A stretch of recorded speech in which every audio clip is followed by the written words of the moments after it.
북한이 주민들에게 이동의 자유를 보장해 준다면 어떤 긍정적인 효과가 있을까요?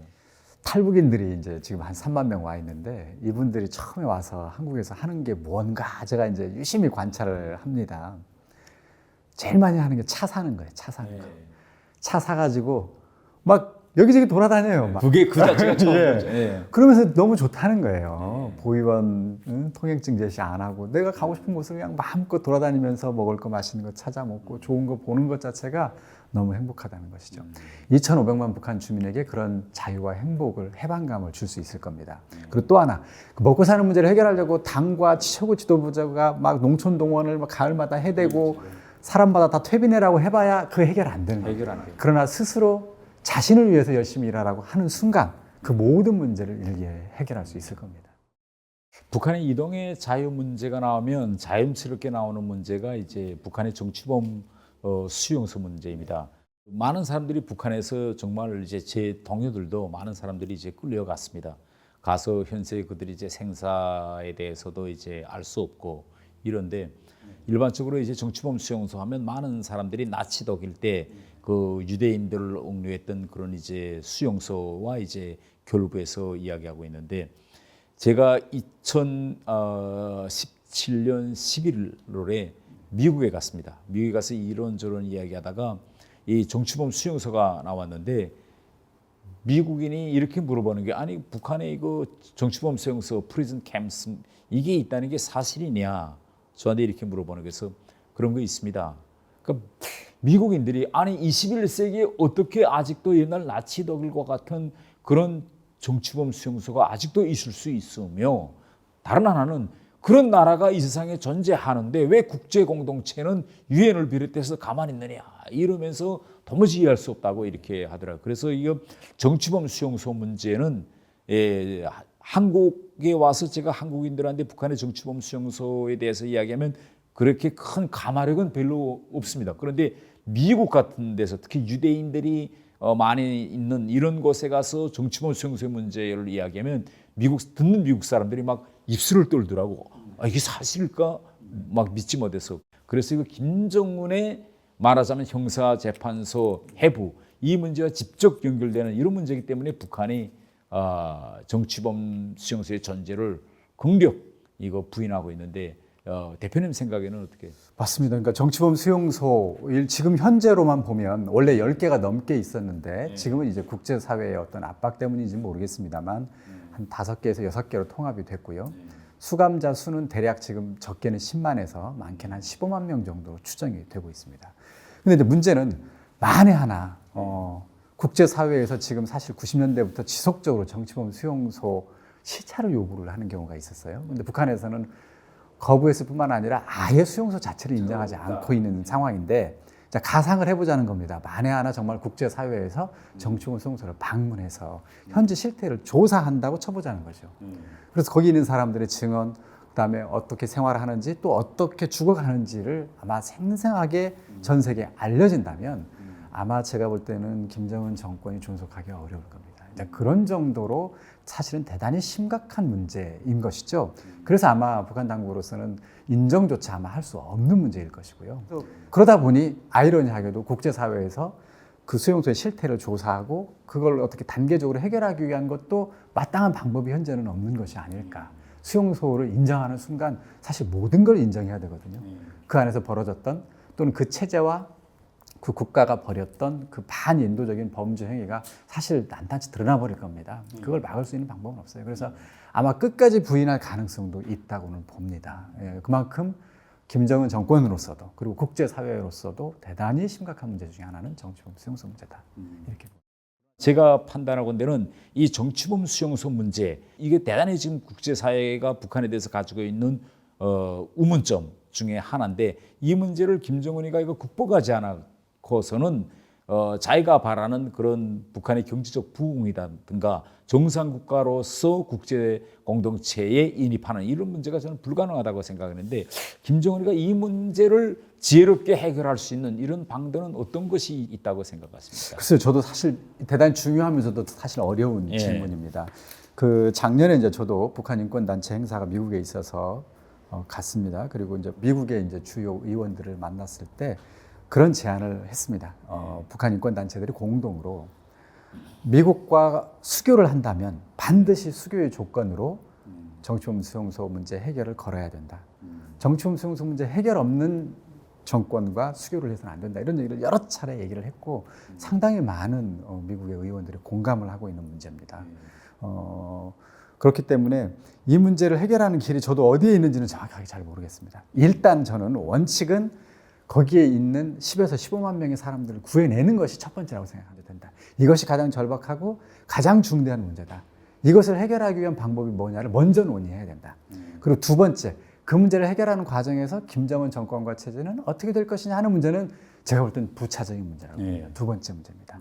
물론 그 문제를 해결하면서도 김정은 정권이 살아남을 수도 있고 해결하는 과정에서 그 책임 문제 때문에 권력을 놓칠 수도 있겠죠. 그러나 현재는 먼저는 거기에 있는 수용소 군인들을 구해내는 것. 국제사회가 힘을 집중해야 될 문제도 바로 그 문제다.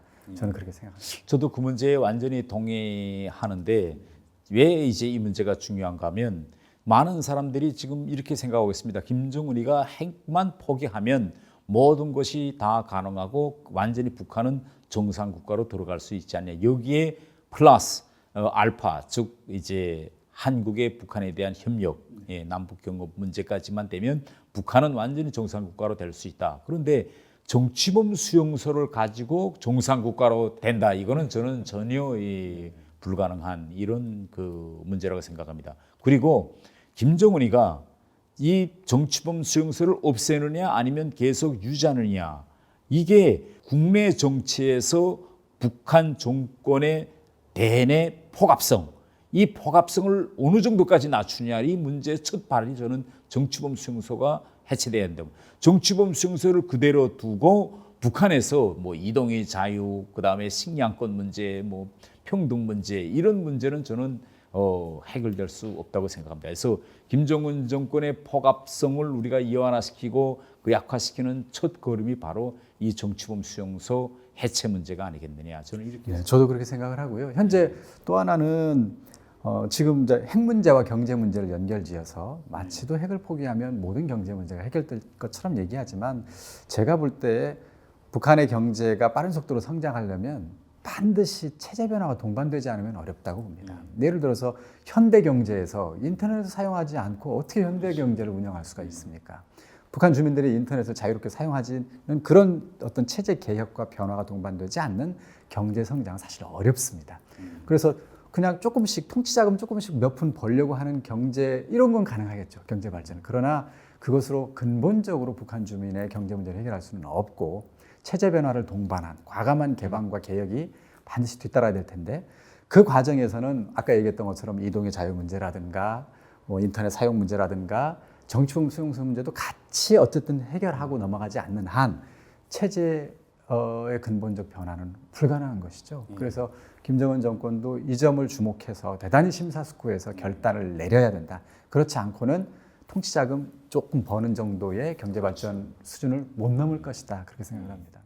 예, 북한에서 정치범 수용소에 수감되어 있는 대부분 사람들이 바로 이 북한 체제에 위해가 되는 이런 발언을 해서 이제 거기 들어간 사람들이 많습니다. 대부분 그러니까, 그렇죠. 예, 그렇죠. 결국은 이것은 이제 사상과 표현의 자유 문제 때문에 김정은이 정치범 수용소를 지금 유지하고 있다, 이런 문제인데, 이 왜 그 김정은이 또 북한이 이렇게 주민들에게 사상과 표현의 자유를 주지 못하고 있는지 대표님의 견해는 어떻습니까? 글쎄요, 초창기에 정치범 수용소에 수감된 사람들은 주로 이제 반사회주의자들, 그렇죠. 계급적으로 뭐 지주라든가 자본가 출신들, 종교인들, 이런 사람들이었습니다만 그 다음 단계에서는 이제 유일 사상 체계 확립에 방해가 되는 이른바 반종파 투쟁 대상들이 대거 들어가지 않습니까? 그리고 이제 그 다음 단계로 넘어오면 80년대, 90년대 되면 이제 탈북인들 조금 들어가 있고 그렇습니다. 근데 어쨌든 제가 볼 때 왜 이런 사람들을 가두고 또 특히 아까 얘기했던 것처럼 말하지 못하게 하는 걸까? 또 왜 듣지 못하게 하는 걸까? 이런 생각을 해보게 되는데요. 글쎄 지금 와서 결과론적으로 말할 수도 있겠습니다만 북한 사회를 떠받들고 있는 사상적인 어떤 이데올로기, 논리가 있다고 봅니다. 북한은 위대한 장군님 복을 받아서 전 세계에서 가장 잘 사는 지상 낙원이며 남조선은 미제국주의의 착취업을 받는 식민지잖아요. 어서 빨리 남조선 인민들을 구해서 미제국주의 몰아내고 통일해서 그 사람들을 구해야지. 이런 식의 세계관을 갖고 있는 사회인 것이죠. 그런데 그것이 사실이 아니라고 하는 정보, 그것이 진실이 아니라고 하는 이야기들을 누군가로부터 듣고 또 누군가에게 말한다면 그런 이른바 그런 논리를 바탕으로 이루어진 그 체제와 정부가 유지되기가 아마 어렵다고 보는 것 같습니다. 그러니까 그런 사람들을 다 통제하고 가두고 심지어는 수용소에 평생을 가두고 놓고 있는, 그리고 일반인들에게는 북한 당국이 이야기하는 그들이 주장하는 정보 이외에는 어떤 정보도 들을 수 없도록 매체도 딱 조선중앙방송, 노동신문 이외에는 허용하지 않고 있는 것이죠. 이런 것들, 이런 정보 독점을 통해서 체제를 유지하기 위한 사상적 어떤 토대를 튼튼하기 위한 그런 어떤 전략이 아닌가. 이자 그 측면에서 연장선에서 보면 북한에서 유년기 시기부터 이 주민들에 대한 세뇌 교육을 이제 대단히 강화하고 있습니다. 근데 세뇌 교육의 핵심은 결국 들여다보면 말하자면 수령 권력 이제 절대주의 이겁니다. 북한에서 이제 재미난 건 뭔가면 모든 직장들이 입구에다가 수령복, 장군복 이런 이제 간판을 써붙였습니다. 그래서 북한 주민들은 이 세상에 유일하게 수령복도 타고났고 우리는 장군복도 타고난 아주 선택된 민족이다. 이런 걸 계속 이야기합니다. 또 모든 학교와 이제 유치원 타가서 여기다 이제 구호를 보면 첫 눈에 띄는 구호가 아버지 김정은 원수님 고맙습니다. 그러니까 아이 때부터 계속 고맙습니다와 인사 이걸 반복적으로 계속 시키는 이런 세뇌 교육이 진행되고 있는데 어떻게 하면 이 세뇌 교육 이걸 좀 어떻게 좀 이걸 바꿔야 사상과 표현의 자유가 이루어지겠는데 이럴 방도는 좀 없을까요? 글쎄요, 뭐 저도 사실은 현 상황에서 그런 것을 근본적으로 바꾸기는 사실 좀 어렵다고 봅니다. 외부에서 북한 당국이 주장하는 일방적인 목소리, 일방적인 교육이 아닌 다른 교육 내용과 다른 정보를 주는 방식이 현재는 거의 유일한 게 아닌가 싶습니다. 그러나 어쨌든 그런 지속적인 노력을 통해서 북한 당국이 이제 현실과 너무 다른, 어떻게 보면 기만적인 그들의 어떤 사상 교육, 또 정보 제공, 정책 이런 것들이 진실과 거리가 있다, 사실이 아니다라고 하는 그런 걸 자각하는 북한 주민들을 자꾸 늘려가는 것이 이제 유일한 방법이겠죠, 현재로서는. 그리고 이제 다행스러운 것은 90년대 중반 이후에 장마당에서 스스로 자기 스스로 일해서 먹고 사는 북한 주민들이 많이 생겨나면서 현실을 있는 그대로 보려고 하는 그런 사람들이 급속하게 늘고 있는 것으로 보입니다. 그런 것들은 긍정적이라고 봅니다. 북한은 이 한류의 북한 확산 이걸 대단히 두려워하고 있는데 결국은 이것은 외부 정보의 유입을 통해서 그러한 시스템이 붕괴될 수도 있다. 이런 생각이 아니겠습니까? 그러면 지난 시기 역사적 사례를 놓고 보면 외부로부터의 정보 유입 이런 걸 통해서 그 시스템이 붕괴된 이런 사례도 있는가 보죠. 글쎄요, 정확히 말하면 시스템 붕괴까지 외부 정보가 영향을 줬는지는 뭐 사실 확신할 수는 없지만, 그러나 변화에 영향을 준 사례는 있죠. 동서독 관계에서 서독과 동독이 서로의 TV를 보면서 나중에 이제 동서독이 통일될 때 동독 주민이 통일에 이제 서독으로 흡수 통일에 거의 대부분이 찬성을 하는데 결정적인 영향은 서독을 알고 있었기 때문이죠. 서독과 통일해도 우리에게 해가 되지 않으며 오히려 이득이 될 수 있다는 판단은 서독에 대해서 충분히 그동안의 정보 제공을 통해서 알고 있었던 것이죠. TV를 늘 봤으니까요. 그런 영향을 줬고요. 또 최근에는 쿠바 같은 경우도 외부 정보를 통제한다고 합니다. 그래서 인터넷을 마음껏 사용할 수는 없는데 그러다 보니 쿠바의 이민자들이 인터넷에 담긴 수많은 정보들을 하드 같은 데 담아서 쿠바로 보내면 그게 그렇게 불티나게 잘 팔린다고 합니다. 그래서 쿠바에서는 그것이 산업이 됐다고 그래요. 아주 중대한 산업이. 그래서 쿠바 주민의 문화 오락 생활 또는 지식 정보 생활에 아주 중대한 기여를 하고 있다고 합니다. 이제 우리 북한도 이런 것과 비슷한 어떤 과정을 거칠 수도 있지 않을까. 다만 이제 외부 사회의 지원과 노력이 굉장히 중요하죠. 그렇죠.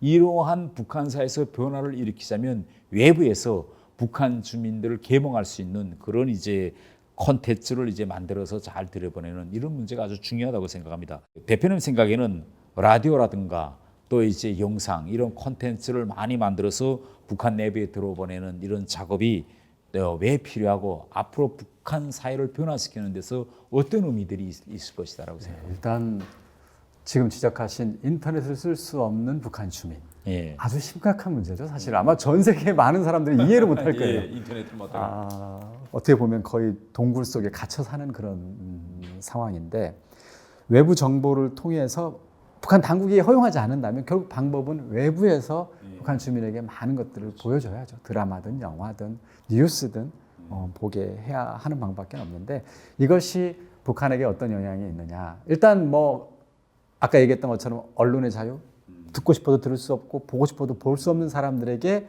어쨌든 보고 들을 수 있는 뭔가를 주는 것. 이제 언론의 자유와 표현의 자유, 알 권리를 증진시키는 그런 의미도 있고요. 북한 인권 측면에서는. 더 근본적으로는 북한 사회가 좀 더 자유롭고 풍요로운 사회로 가기 위해서는 북한의 변화, 아마 민주화가 가장 중요한 또는 개혁 개방이 가장 중요한 방향일 겁니다. 그 외에는 사실 다른 방향은 눈에 안 띕니다. 그러면 민주화라든가 개혁 개방으로 가기 위한 그 변화에서 무엇이 가장 중요할까? 저는 개인적으로 국가나 사회의 주인은 사람이라고 봅니다. 그래서 북한 주민의 의식, 그들이 민주화를 열망하고 개혁 개방이 필요하다고 느끼는 것, 이게 가장 중요한 동력이라고 봅니다. 근데 북한 주민의 의식 변화를 이끌어낼 수 있는 굉장히 중요한 수단이 뭘까? 역시 정보인 거죠. 지식과 정보를 주어서 북한 주민 스스로가 변화의 필요성을 절감하도록. 그래서 민주주의와 개혁 개방을 위해서 우리도 뭔가 노력해야 된다. 개혁 개방만이 살 길이다. 이런 생각을 갖도록 만들어주는 것이 저는 가장 빠른 지름길인 것 같습니다. 그래서 외부 미디어, 특히 외부 사회에서 정보를 제공하는 활동이 특히 중요한 것이죠. 네. 결국은 이제 앞으로 북한도 이제 변하려면 결국은 북한 주민들이 인권이 개선되어야 북한의 변화가 일어날 수 있다. 저는 이렇게 생각하는데 북한 인권 이제 증진 이런 개선 방안으로서는 뭘 어떤 방안들을 좀 얘기할 수 있어요? 유엔을 통한 국제 인권 기구들이 좀 적극적으로 북한의 인권 문제 개선, 핵심적인 여러 가지 문제들을 제시하면서 해결해라. 해야 국제사회도 지원하고 협력할 수 있다라고 하는 어떤 이런 목소리를 꾸준히 내야 된다고 보고요. 특히 정치범 수용소 문제를 집요하게 물고 늘어져야 된다고 봅니다. 그러면 근본적 변화는 어려워도 어떻게든 바꾸는 듯한 모양새, 신용은 할 거라고 봅니다. 정치범 수용소를 줄인다거나 아니면 국경에 있던 것을 저 내부로 들여간다거나 아니면 구타라든가 가혹행위를 못하도록 지시를 내린다거나 이런 식의 표면적인 변화는 가능하다 이렇게 봅니다. 그리고 이제 그러나 북한 인권 문제는 사실 체제로부터 나오는 것이라고 봅니다. 근본적으로는. 그래서 근본적으로 북한 주민의 자유나 인권 문제를 해결하려면 결국 민주화와 개혁 개방을 필수적으로 해야 될 거라고 봅니다. 특히 이제 북한 김정은 정권에게 굳이 제가 제안을 한다면 들어줄지는 모르겠습니다만 저는 과감히 언론 자유를 허용하라. 그 말은 무슨 뜻이냐면 노동신문과 조선중앙방송 이외에 민간 미디어 설립을 허용하라는 겁니다. 그래서 예를 들어서 저희 같은 통일 미디어라든가 데일리 NK가 북한 지부를 요청하면 허락해 달라는 것이죠. 그러면 저희뿐만 아니라 국제적으로 세계적으로 유수한 미디어들이 아마 많은 미디어들이 북한에 아마 미디어를 만들려고 할 겁니다. 그것이 종합적으로는 국가 발전과 인민 생활 향상에 아주 중요한 역할을 해줄 겁니다. 그리고 북한 정권이 원하는 경제 발전에도 아마 굉장히 중요한 도움이 될 겁니다. 그래서 과감하게 언론사 설립을 허용해 달라 이런 얘기 드리고 싶고요. 아까 얘기했던 것처럼 남북 간의 언론 개방해야 된다. 방송 개방해야 된다. 서로 방송을 주고받아야 통일시대를 열 수 있다. 이런 제안도 같이 드리고 싶습니다. 결국은 북한 주민들이 인권, 이 인권의 향상을 위해서는 외부 세계도 중요하고 또 북한 당국도 중요하고 북한 주민들도 이제 다 같이 노력해서 풀어야 할 이런 문제라고 저는 생각합니다. 북한 주민들의 이 인권 문제도 어느 날 따뜻한 봄날의 햇빛처럼 북한에 스며들기를 이제 바랍니다. 국민통일방송 대담 북한 정상국가로 가는 길 인권편에서는 북한이 가지고 있는 인권 문제와 이에 대한 해결 방안을 나눠봤습니다. 북한을 인권 유린의 백화점이라고 표현할 정도로 북한은 다양하고 강분미한 인권 문제를 안고 있는데요. 북한 당국은 이제부터라도 북한 주민과 국제사회의 인권 개선 목소리에 귀 기울여 정상적인 인권 보장 국가로 갈 수 있도록 노력해야 할 것입니다. 지금까지 태영호였습니다.